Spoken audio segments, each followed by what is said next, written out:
ব্যক্তিকে সাপে কাটিয়ে মারছে এই মর্মে খুলনা মেডিকেল রিপোর্ট দিয়েছে, তাহলে সে ব্যক্তি আবার কি করে মার্ডার করলো? সে মার্ডার করে কি করে? সে আসসালামু আলাইকুম, আমি নাজমা বেগম, সাবেক মেম্বার নাজমা বেগম। আমি ৬ নং আলমনগরের বাসিন্দা।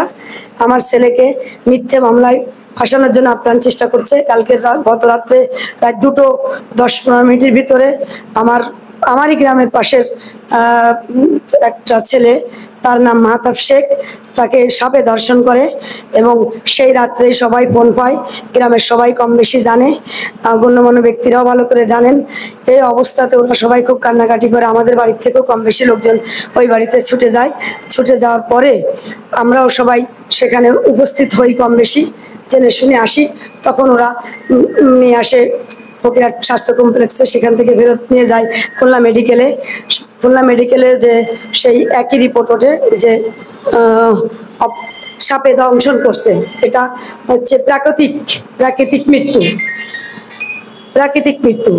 আর যে ওঝার বাড়িতে নিয়ে গেছিল, ওখানেও ওঝা সাহেব বলছেন যে এটা সাপে দংশন করছে, এর বিষ নামানো সম্ভব না। সকাল অবধি থেকে এই ধারণা চলছে, কিন্তু ঘটনার প্রেক্ষাপট ঘুরে যায় হচ্ছে বেলা 11টা পরে। আমার ছেলে সকালবেলায় উপজেলাতে, তার শ্বশুরবাড়ি উপজেলায় এসে এখানে চা খেয়ে আরিফ ভাইয়ের বাসায় যায়। ওইখানে যে আরিফ ভাইয়ের সাথে কথা বললি, এরা এই পাশে এসে মানববন্ধন শুরু করে। কিছু মহিলা, তাদের পরিবারের কিছু মহিলা এসে, তাদের পরিবারের আমলিকপন্থীর কিছু ছেলে পেলে, মহিলারাও আমলিকপন্থীর, এরা এসে আমার ওয়ার্ডের কোনো ভদ্র পরিবারের কোনো বউ বা কোনো ছেলে মেয়ে কেউ এখানে উপস্থিত হয়নি। যে এই ছেলে মার্ডার করেছে, এইতেই মার্ডার করেছে, নয়ন মার্ডার করেছে মিথ্যে কথা বলে সংবাদ করা হয়।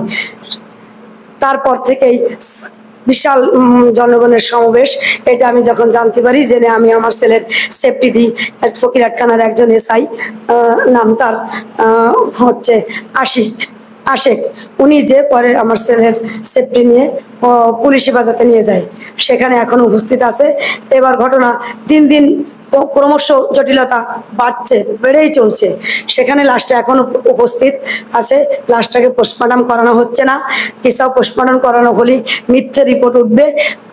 খুলনা যেখানে মেডিকেল হলে তাকে চিকিৎসা করা হয়েছে, সেখানের কাগজ আমরা নিয়ে আসছি, অলরেডি আমার কাছে আছে, আমি প্রমাণ দিতে পারবো। এবং যে ওজার কাছে গেছে সেখানেরও কাগজ নিয়ে আসছি, উনি যা বলছেন তারও প্রমাণ দিতে পারবো।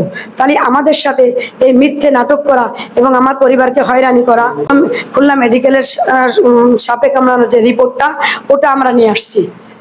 আর তারপর থেকে এই একের পর এক অশান্তি লেগেই আছে।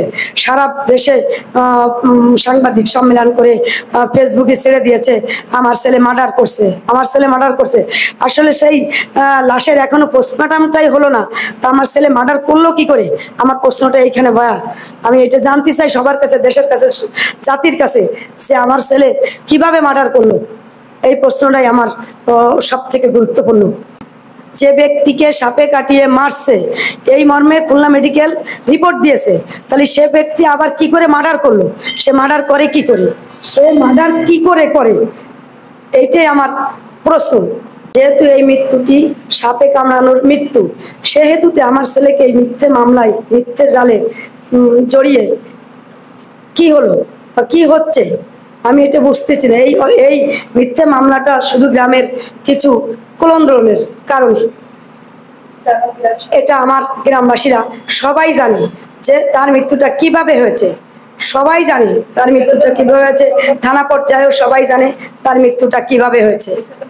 এর সাথে মার্ডারের তো কোনো সম্পর্ক নেই, তাহলে আমার ছেলে মার্ডার করলো কি করে? আর মার্ডারের সাথে কোনো সম্পৃক্ততা নেই। আমি এটাই বলতে চাই যে আমার ছেলেকে মিথ্যে জালে যেন ফাঁসানো না হয়, তার এই মিথ্যে জাল থেকে অব্যাহত দেওয়া হোক। এই ধরনের মামলায় যদি আমার সন্তানকে জড়ানো হয়, তার একটা পরিবার আছে, তার একটা ছোট বাচ্চা আছে, তাহলে তার কি হবে, পরিণতি কি হবে? আমরা তো রাস্তায় বসে যাবো।